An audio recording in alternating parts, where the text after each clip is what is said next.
بسم اللہ الرحمن الرحیم۔ آج ہم لوگوں نے جس ٹاپک پہ بات کرنی ہے وہ عقائد ہیں اور اس کے مختلف پہلوؤں کو زیر بحث لاتے ہوئے اور پھر ہم اس کے بعد توحید کی طرف جائیں گے۔ تو سب سے پہلے ہم جو ہے اس بارے میں عقائد کے معنی و مفہوم کو دیکھتے ہیں۔ تو جہاں تک یہ عقیدے کا لغوی معنی کا تعلق ہے تو یہ لفظ عین کاف دال سے بنا ہے، جس کے معنی کسی چیز کو باندھنا کے ہیں، گرہ لگانے کے ہیں۔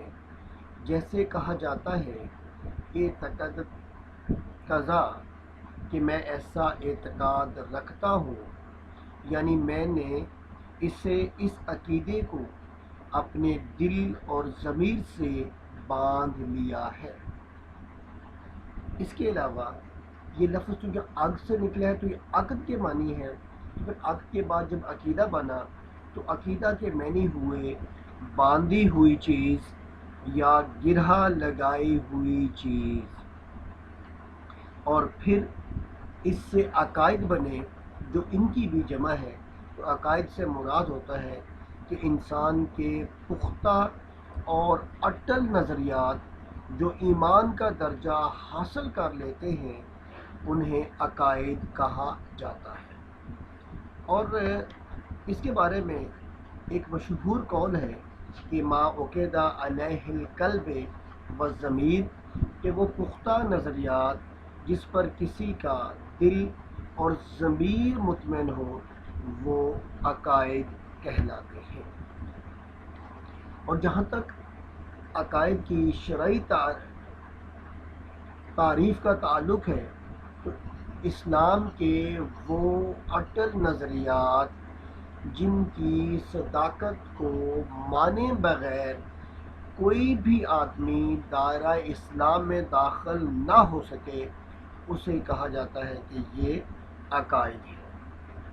اور اب ہم کچھ عقائد کی اہمیت کی بات کرتے ہیں۔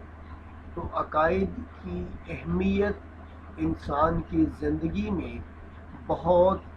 زیادہ ہے۔ تو اس سے پہلے نمبر پر دین کی جڑ قرار دیا جاتا ہے۔ حضرت مجدد الفسانی شیخ احمد سرہندی علیہ رحمت فرماتے ہیں کہ شریعت کے دو جز ہیں، عقیدہ اور نمبر 2 پہ ہے عمل۔ تو عقیدہ دین کی جڑ ہے اور عمل اس کی شاخ۔ تمام مذہبی اعمال اور روحانی احوال کے لیے عقیدے کا درست ہونا ضروری ہے۔ جس درخت کی جڑ ہی خشک ہو اس کی شاخیں کیسے سرسبز رہ سکتی ہیں اور اس پر پھل جو ہے وہ کیسے لگ سکتا ہے۔ دوسرے نمبر پر اس کی یعنی اہمیت کے بارے میں یوں کہا جا سکتا ہے کہ یہ اعمال صالحہ کی بنیاد، کہ انسان کو نیک اعمال کی ترغیب اور برے اعمال سے نفرت صرف اور صرف عقائد ہی کی وجہ سے ہوتی ہے۔ اور جس انسان کا عقیدہ کمزور ہوگا وہ انسان گناہوں کی دلدل میں جو ہے وہ گھستا چلا جائے گا، یہاں تک کہ وہ گناہ گار ہو جائے گا۔ تیسرا اس کا فائدہ یہ ہے کہ اس سے باعث قبول اعمال آپ کہہ سکتے ہیں کہ انسان کے اعمال اس وقت تک قبول نہیں ہو سکتے جب تک کہ اس آدمی کا عقیدہ مضبوط نہ ہو۔ اس بات کا ذکر سورہ نور کی آیت نمبر 39 میں کچھ ان الفاظ میں آیا ہے، اعوذ باللہ من الشیطان الرجیم، بسم اللہ الرحمن الرحیم، والذین کفروا اعمالہم کسراب، کہ جن لوگوں نے کفر کیا ان کے اعمال سراب کی طرح ہے۔ سراب کیا ہوتا ہے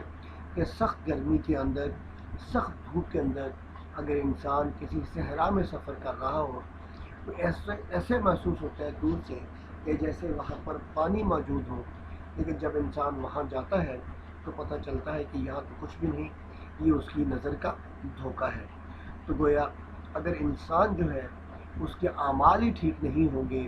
تو سوری یعنی اگر اس کا نظریہ ٹھیک نہیں ہوگا، اس کا عقیدہ ٹھیک نہیں ہوگا، تو اس کے اعمال بھی اس کے لیے شراب کی طرح ہوں گے۔ اس کے بعد نیکسٹ اس کا فائدہ یہ ہے کہ یہ باعث ہمت و بہادری ہے کہ جب انسان کا عقائد جو ہے یا عقیدہ مضبوط ہو جاتا ہے تو پھر انسان کسی سے بھی نہیں ڈرتا، اور وہ ہمت و بہادری کا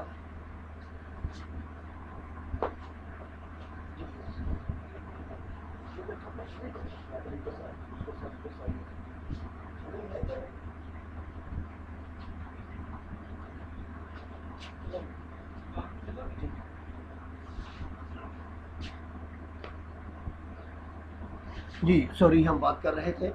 کہ انسان کا جو عقیدہ ہے وہ انسان کے اندر ہمت اور بہادری پیدا کرتا ہے، اور پھر انسان کے دل میں کسی کا خوف اور ڈر نہیں ہو رہتا۔ اگر آپ اس کی اگزامپل دیکھنا چاہیں تو حضرت بلال رضی اللہ تعالیٰ عنہ کی اگزامپل کو دیکھ لیں کہ جب انہوں نے اسلام قبول کیا اور ان کا عقیدہ اسلام پر مضبوط ہوا تو پھر ان کا مالک امیہ بن خلف کیا کرتا تھا کہ انہیں گرم ریت کے اوپر لٹا دیتا اور اس کے سینے کے اوپر ایک بھاری پتھر رکھ دیتا، اور یہاں تک کہ مکہ کی گلیوں میں گھسیٹا جاتا، لیکن اس کے باوجود ان کے منہ سے صرف یہ الفاظ نکلتے تھے، وہ احد احد، اللہ ایک ہے، اللہ ایک ہے، اور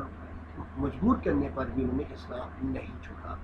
اور پھر اس کی سب سے بڑی اگزامپل حضرت امام حسین رضی اللہ تعالیٰ عنہ کی ملتی ہے کہ ان کے عقیدہ کی ہی وجہ سے کہ انہوں نے نہ صرف خود بلکہ اپنے 72 افراد جو تھے خاندان کے، ان سب کو جو ہے وہ کیا کہہ سکتے ہیں اللہ کی راہ میں قربان کر دیا، اور یوں اس عقیدے کے ذریعے انسان کے اندر ہمت اور بہادری جو ہے وہ پیدا ہو جاتی ہے۔ جی